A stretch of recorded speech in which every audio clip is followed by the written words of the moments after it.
ዛሬ በጣም ወሳኝ በሆነ ርዕስ ላይ እንነጋገራለን።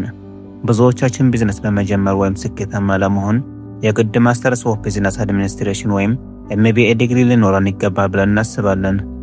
ነገር ግን ጆሽ ካውፍማን በታዋቂው ዘ ፐርሰናል MBA መጽሐፉ ላይ እንደሚነግረን ከሆነ ቢዝነስን ለመረዳት በሺዎች የሚቆጠር ዶላር አውጥቶ ትምህርት ቤት መሄድ አያስፈልግም። ዛሬ በዚህ ቪዲዮ ማንኛውም ቢዝነስ ስኬታማ እንዲሆን የሚያስፈልጉትን 5 ዋና ዋና አምዶችና መጽሐፉ ውስጥ ያሉትን ወርቃማ ምክሮች እናያለን። እስከ መጨረሻው አብራችሁን ቆዩ። 5 የቢዝነስ ህጎች። ጆሽ ካውፍማን እንደሚለው ማንኛውም ቢዝነስ ከመንገድ ዳርቻ እስከ ትልልቅ የቴክኖሎጂ ኩባንያዎች እነዚህ 5 ሂደቶች አሏቸው። ዋጋ ማፍጠር ወይም ቫልዩ ክሪኤሽን። ሰዎች የሚፈልጉት ወይም የሚጠቀሙበት ነገር መኖር አለበት። ያንተ ቢዝነስ የሰዎችን ምን አይነት ችግር ይፈታል? ግብይት ወይም ማርኬቲንግ። የፈጠርከው ምርት ወይም አገልግሎት ሰዎች እንዲያውቁት ማድረግ። ሰዎች ትኩረት ካልሰጡህ ቢዝነስ የለህም ማለት ነው። ሽያጭ ወይም ሴልስ። ሰዎች የፈጠርከውን ዋጋ በገንዘባቸው እንዲለውጡ ማሳመን። እምነት መገንባት እዚህ ጋር ነው የሚጀምረው። ማድረስ ወይም ቫልዩ ዴሊቨሪ። የገባኸውን ቃል መፈጸም። ደንበኛው የፈለገውን ነገር በትክክለኛው ጊዜና ጥራት እንዲያገኝ ማድረግ። ፋይናንስ። ከላይ የተጠቀሱት ሂደቶች ቀጣይነት እንዲኖራቸው ትርፍ ማግኘት።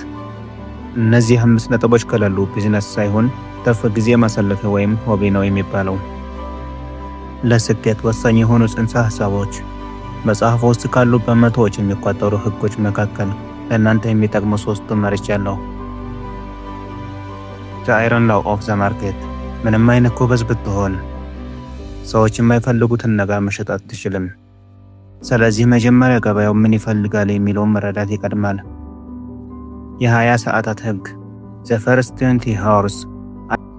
አዲስ ክህሎት ለማለማመድ 10,000 ሰዓታት አያስፈልግም።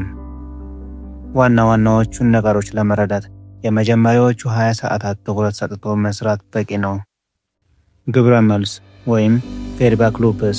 ቢዝነስህን ሁልጊዜ አሻሽል። ደንበኞች የሚሉህን ስማ፣ ስህተትህን በፍጥነት አርም። ተግባራዊ ምክሮች። ይህንን መጽሐፍ ለምን እናንብበው? ምክንያቱም ቢዝነስህን ከፍርሃት ነፃ ያደርገዋል። ብዙዎቻችን ካፒታል የለኝም ወይም እውቀቱ የለኝም ብለን እናቆማለን። ነገር ግን ይህ መጽሐፍ የሚያስተምረን ቢዝነስ የተወሳሰበ ሳይሆን ስርዓቶችን የመገንባት ጥበብ መሆኑን ነው።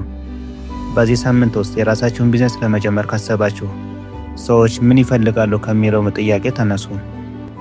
የዛሬው ቪዲዮ ይህንን ይመስል ነበር። ዘ ፐርሰናል MBA መጽሐፉን አንብባችሁ ታውቃላችሁ ወይስ?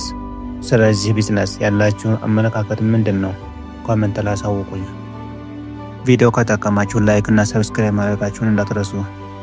በሚቀጥለው ቪዲዮ እስከምንገናኝ ቸር ቆዩልኝ።